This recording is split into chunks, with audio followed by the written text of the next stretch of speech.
Hello বন্ধুরা, তোমরা কেমন আছো সবাই? Good afternoon. দেখো এতদিন বৃষ্টির পরে আজকে কেমন রৌদ্র উঠেছে।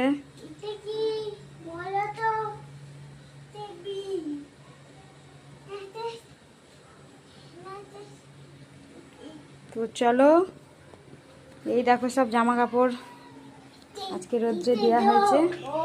চলো প্রত্যেক দিনের মতন আজকেও তোমাদের দুপুরে মেনুটা দেখাই।